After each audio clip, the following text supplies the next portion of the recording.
The classroom smelled of cheap perfume and pencil shavings when the laughter began. At first it was soft, like a cruel secret shared between the popular girls. But then it grew, echoing across the room. She did not understand until the glue burned her scalp and her hair began to harden, clumping together like twisted vines. The sound of horror filled the air as she touched her head, feeling the sticky ruin that would mark her forever. But no one expected what she would do next, because her response would silence the entire school. Subscribe to Racism Untold Stories for more powerful true stories that reveal the hidden faces of prejudice, courage, and redemption. Your click helps expose the truths too many choose to ignore. The school stood on the edge of town where the neat suburban lawns gave way to cracked sidewalks and fading paint.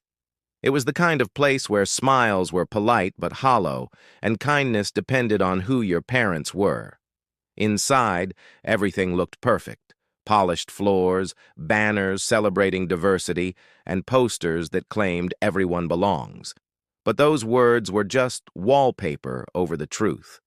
When Amara stepped through those doors for the first time, she carried more than her backpack. She carried the weight of every look that followed her, every whisper that thought she would not hear. She was the new girl, the one from the poorer neighborhood across the river, where buses ran late and streetlights flickered at night. Her mother worked 2 jobs to make sure her daughter could sit in the same classrooms as the children of lawyers and real estate brokers. Amara knew this was her mother's dream, a chance to step into a world that promised better. But dreams are fragile things, especially when they are forced into places that do not want them. Amara had always been quiet. She liked to draw, faces mostly. Her sketchbook was filled with portraits of people she had seen on buses, in markets, at church. She believed that eyes could tell stories that words often failed to carry. At her old school, her art had earned her respect. Here, it earned her glances of confusion. People asked if she was trying to be different, as if that was a flaw. The girls who ruled the school sat together in the cafeteria, their laughter sharp and constant. Their leader was Chelsea, tall, blonde, and born into the kind of privilege that made cruelty look like confidence. She was not evil in the way villains are in movies. She was far worse. Her power came from the ease with which she could decide who mattered. When she smiled, others followed. When she frowned, others fell silent. And when she saw Amara walk past her table that first day, she did not need to speak to make her verdict known. Amara could feel the judgment before she even sat down. The whispers came like a slow drizzle, one word here, one snicker there. It was not direct. It was quiet enough to make her question if she was imagining it. That uncertainty was part of the cruelty. By the end of the first week, she had learned where to sit in the cafeteria, which hallways to avoid, and how to look invisible. Her mother noticed the silence at dinner. Amara would smile and say school was fine. She did not want to add more to her mother's exhaustion. At night, she would stare at her drawings, trying to remember the faces of people who smiled without judgment. The tension began to build slowly. It started with small pranks, a pencil case gone missing, a whispered insult that vanished when she turned her head. Someone once left glue on her chair, just enough to stick to her skirt when she stood up. The laughter that followed was disguised as surprise.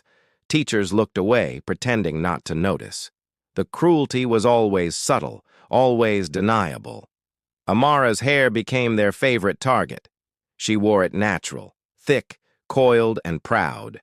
But in that school, where conformity was fashion, her hair became a symbol of difference.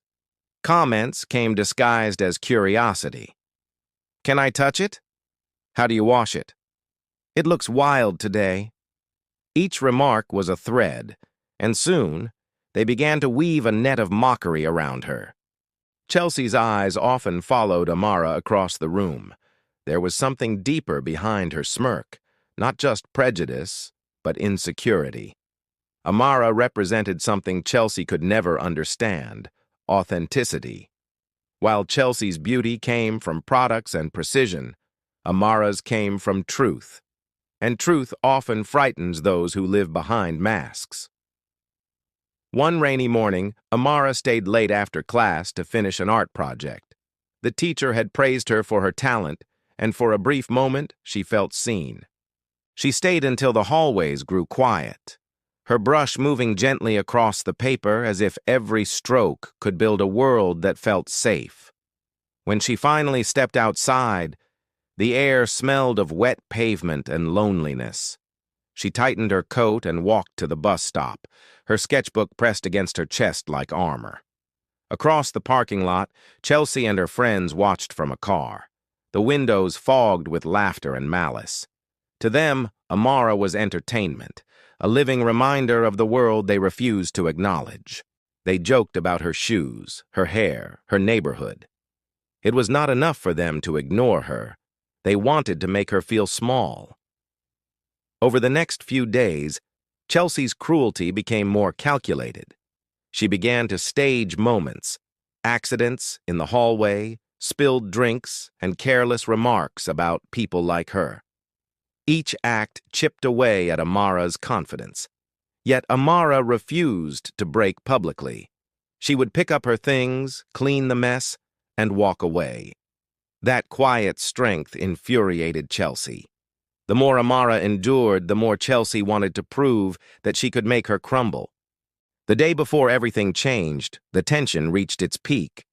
Amara's art had been chosen for display in the school's annual showcase, a portrait of her mother titled Hands of Sacrifice. It was raw, emotional, and beautiful. Teachers praised it. Students stared in silence. For the first time, Amara's name was spoken with admiration instead of mockery. Chelsea watched from the back of the room, her jaw tight, her pride stung. That night, she plotted something cruel enough to erase Amara's moment of light, something that would humiliate her so completely that no one would ever see her as strong again. The next morning, the classroom buzzed with casual noise. The air carried the smell of perfume and cheap glue, the kind students used for craft projects. Amara took her seat, unaware of what had been placed on it moments before. Chelsea's friends exchanged glances, their laughter trembling between guilt and thrill. As Amara leaned over to tie her shoelace, Chelsea reached across the desk, pretending to fix her hair. Her hand moved quickly, almost gracefully, pouring a thin line of glue along a strand near Amara's scalp. It hardened fast, sticking to her fingers before she pulled away. No one spoke. The act was done in silence, but its cruelty screamed louder than words. Within minutes, Amara felt it, the sting, the pull, the strange heaviness at the back of her head. When her hand touched it, her fingers came back sticky. Confusion turned to panic as she realized what had happened. Laughter erupted around her. Phones came out, cameras flashed, and humiliation filled the air like smoke. In that moment, Amara's world fractured. The room spun with shame and disbelief. But beneath the pain, something else stirred. A quiet, unyielding strength. She would not scream. She would not cry in front of them. No one knew it then, but what she did next would echo far beyond that classroom. It would change not just her story, but the story of everyone who watched in silence. Because sometimes the loudest lesson comes from the quietest act of defiance. The silence that followed the laughter felt heavier than the sound itself. Every second stretched, thick with shame and disbelief. Amara stood there, her hand frozen in her hair, the glue already hardening into a cruel symbol of her difference. Around her, students shifted between amusement and discomfort, each one afraid to be the first to look away. The teacher's chair squeaked, but no words came. The authority that could have stopped the cruelty instead vanished into quiet complicity. Amara walked out of the classroom without saying a word. Each step felt like it echoed through her bones. The hallway light seemed too bright, the walls too narrow.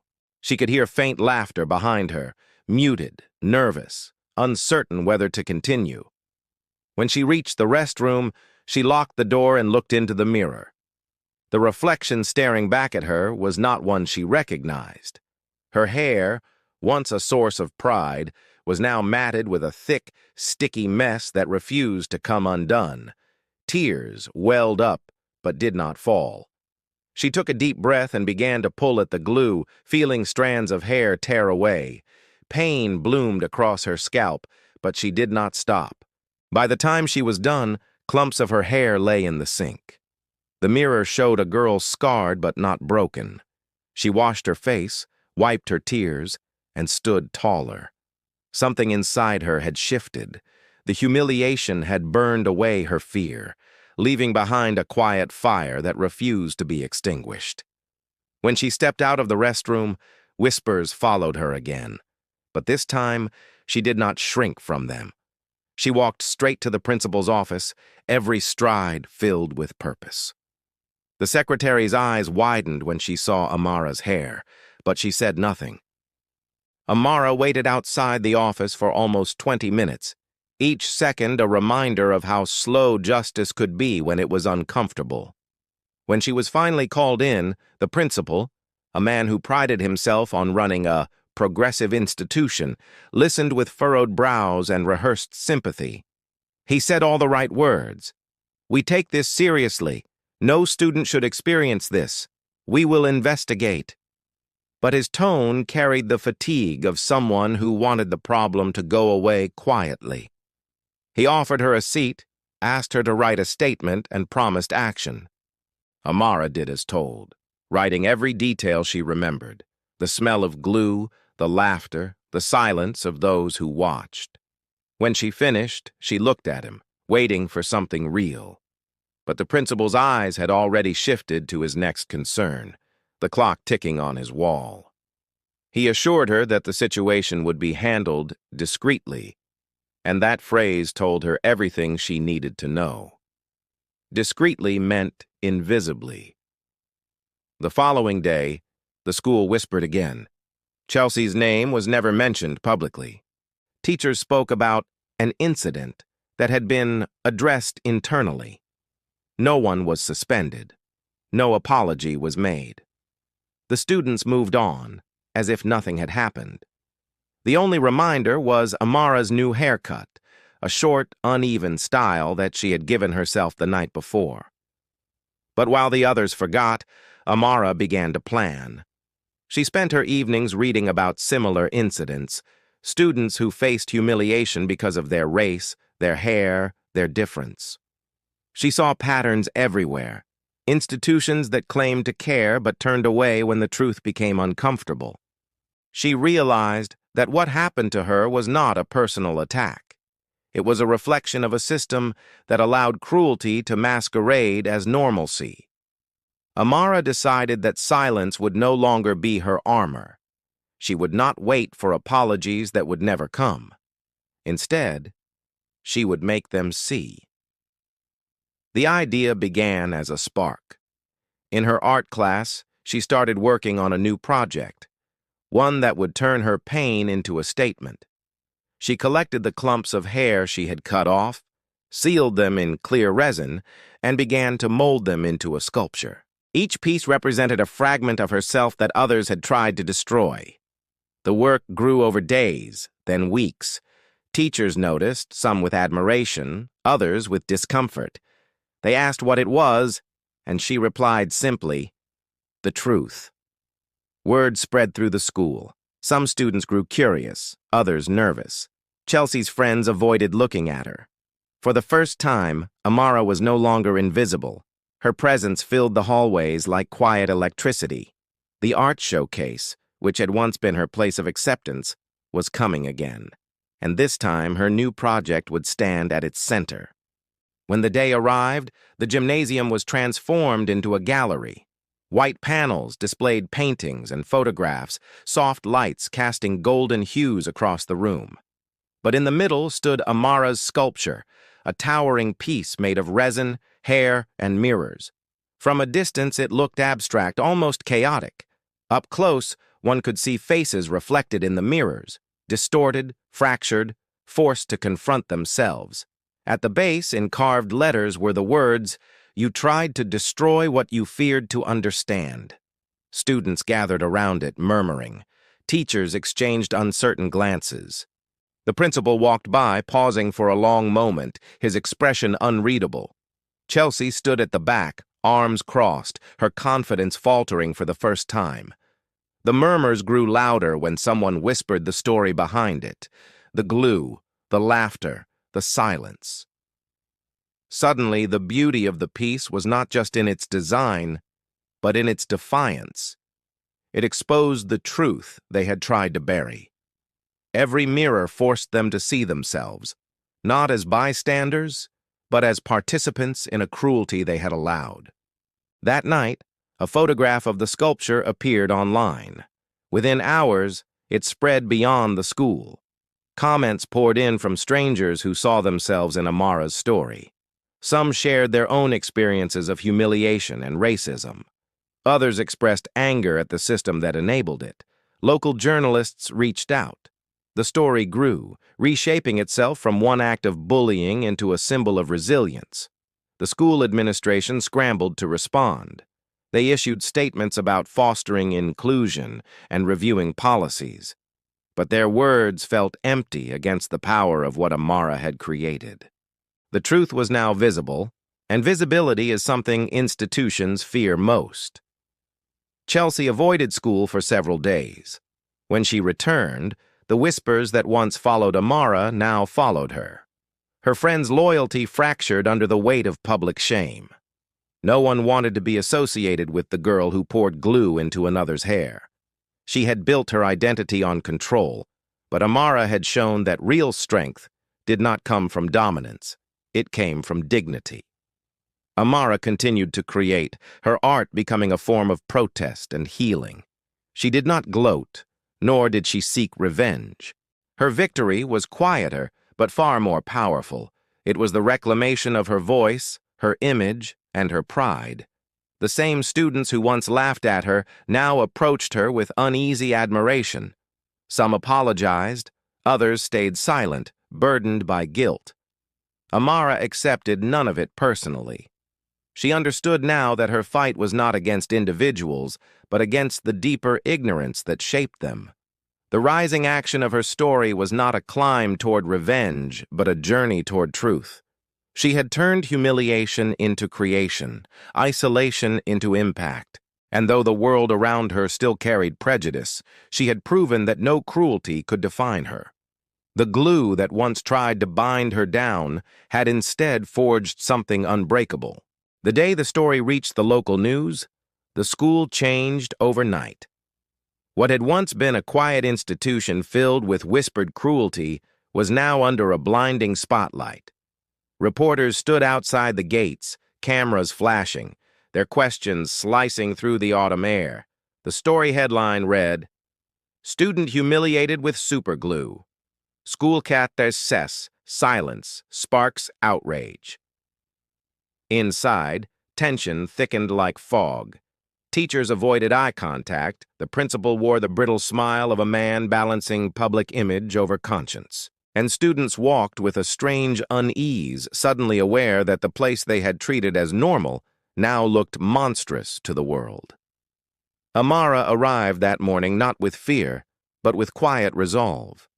She wore her hair uncovered, short and natural, a crown of resilience carved from humiliation. The same hallways that once felt suffocating now opened before her like a stage she had already conquered. Her steps were measured, her eyes calm. She no longer walked as a victim, but as a symbol of strength, of truth, of unbroken dignity. The principal called a mandatory assembly that day, an attempt to reclaim control of the narrative. The gymnasium filled with students, teachers, and administrators. A banner hung above the stage, "Together against bullying and discrimination." The irony of it was sharp enough to cut the air. Amara sat in the second row, her face expressionless. Chelsea sat several seats behind her, pale, quiet, her hands clenched into fists beneath her desk. The girl who once commanded attention now drowned in silence. The laughter that had once followed her had vanished. The principal stepped to the microphone, his voice steady but hollow. He spoke of learning moments, of community healing, of forgiveness.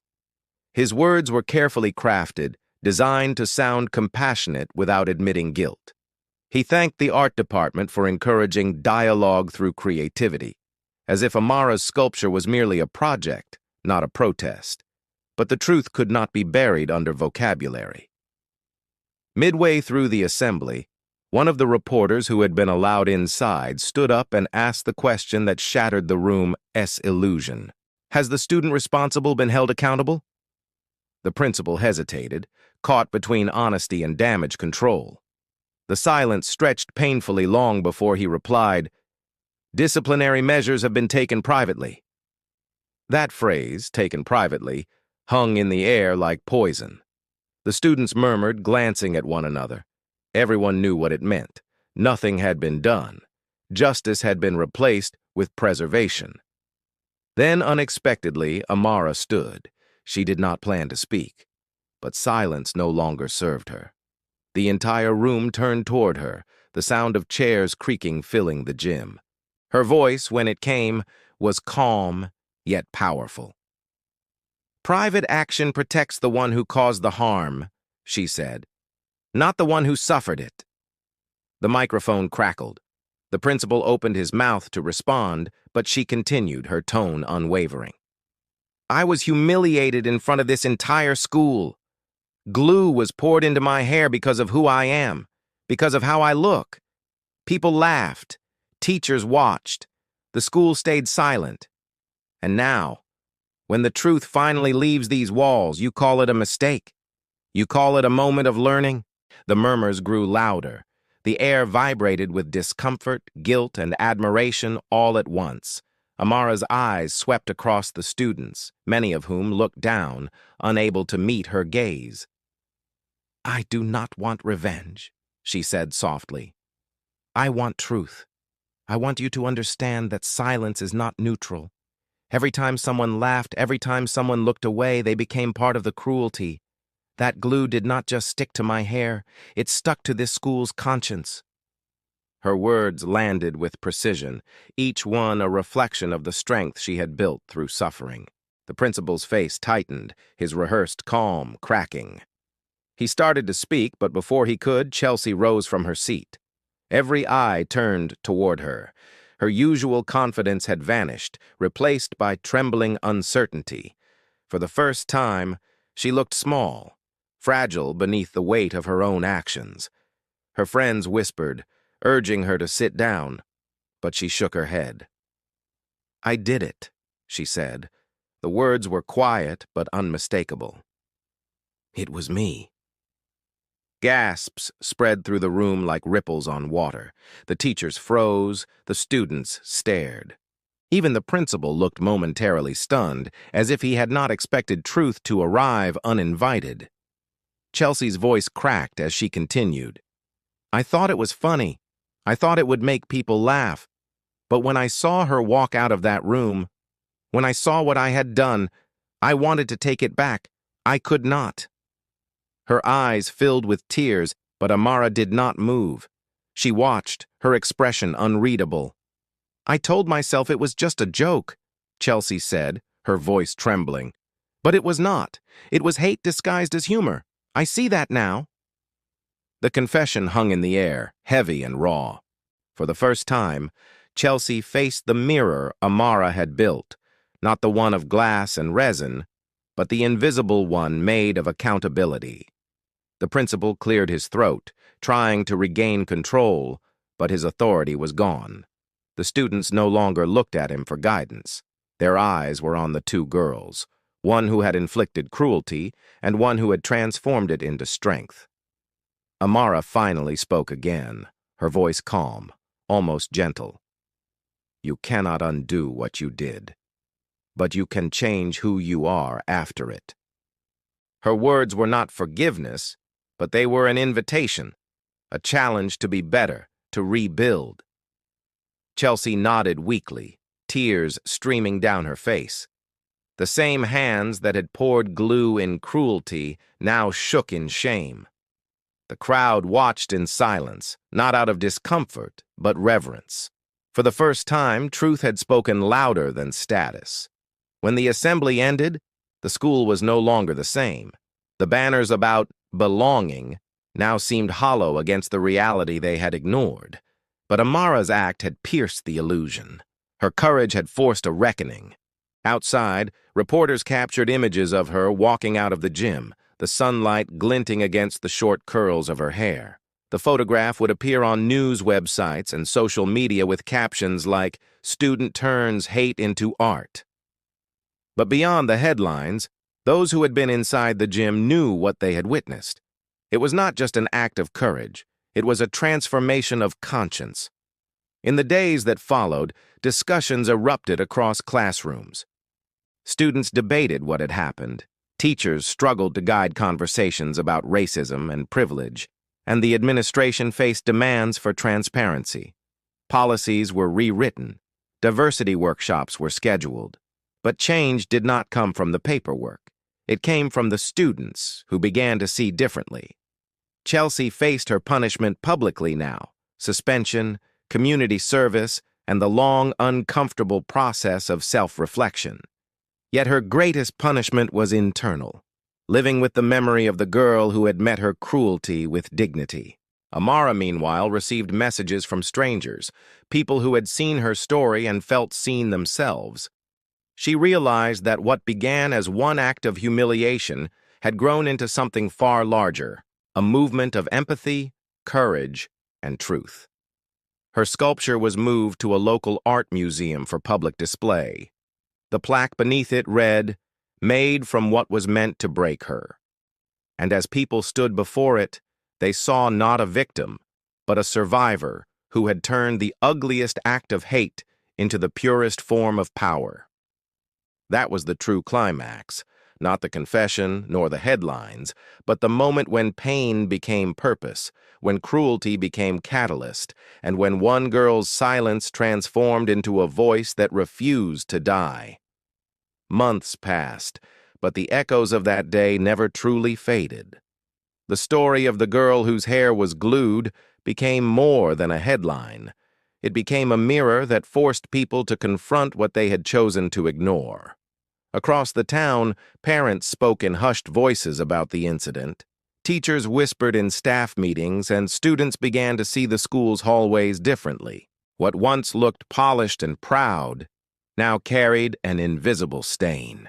The sculpture that had once stood in the school gymnasium now stood behind glass at the local museum, illuminated by soft golden light. Visitors came in silence, drawn by its rawness. Some cried, others lingered, reading the words carved into the base again and again. You tried to destroy what you feared to understand. It was not just an art piece anymore. It was testimony.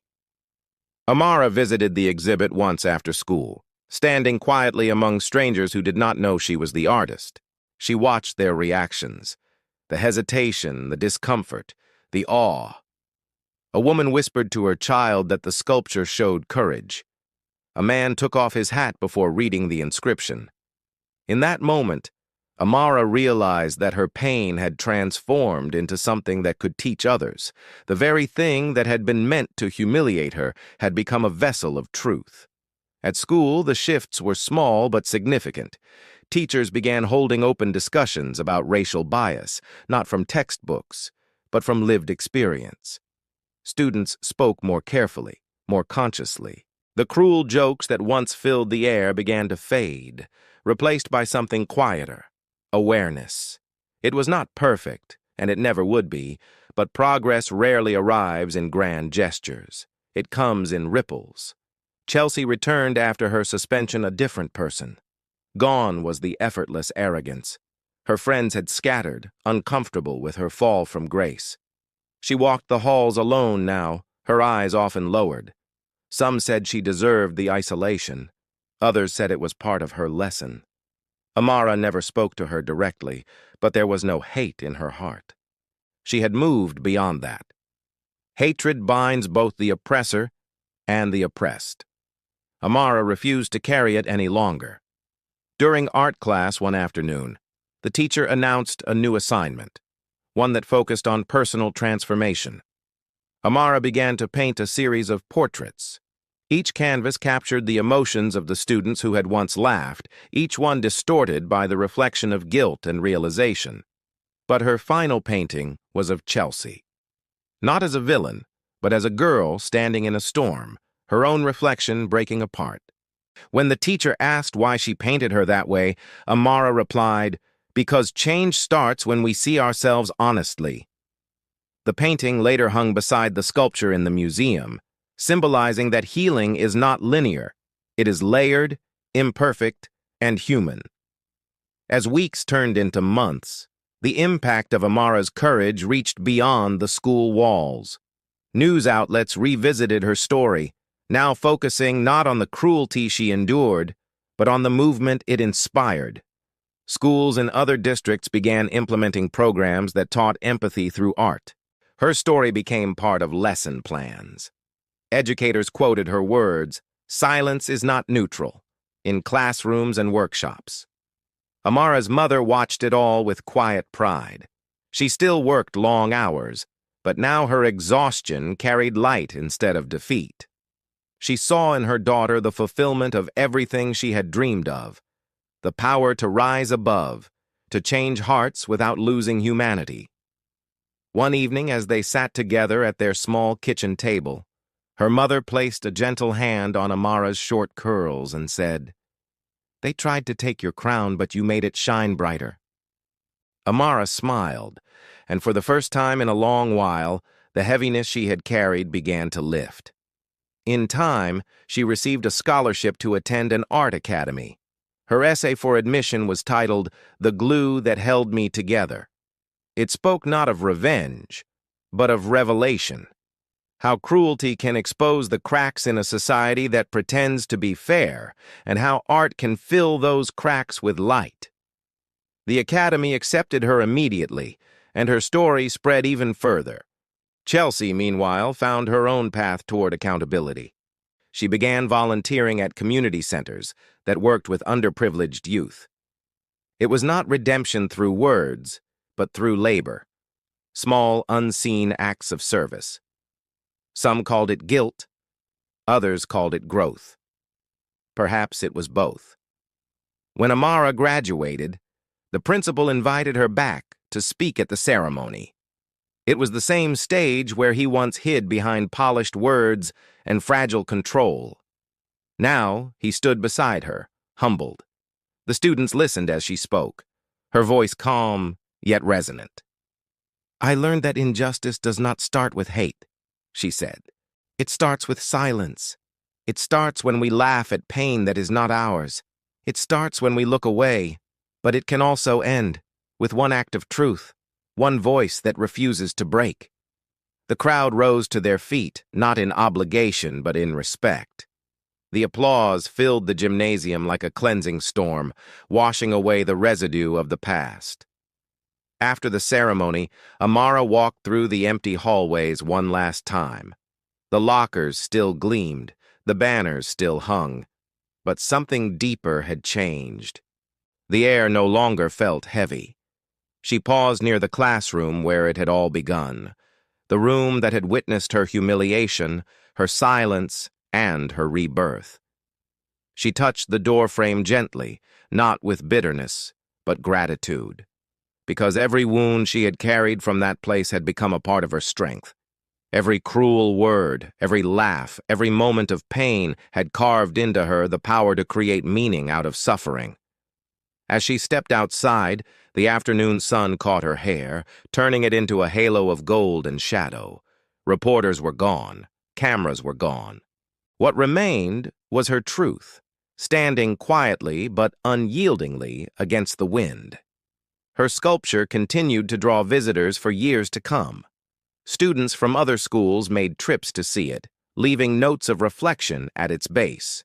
Some wrote apologies for things they had done. Others wrote gratitude for courage they found through her story.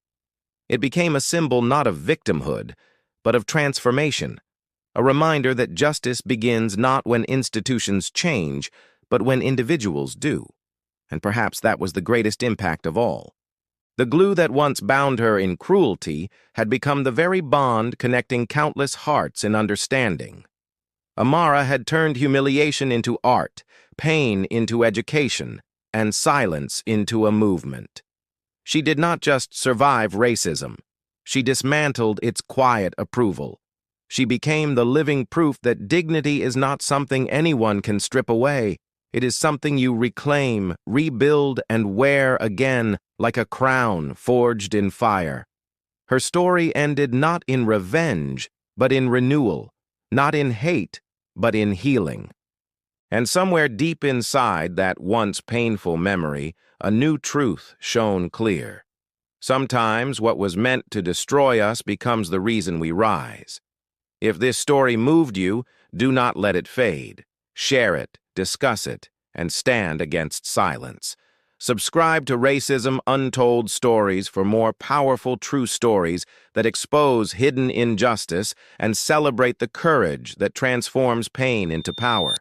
Your voice, your empathy, your click can help change how the world listens.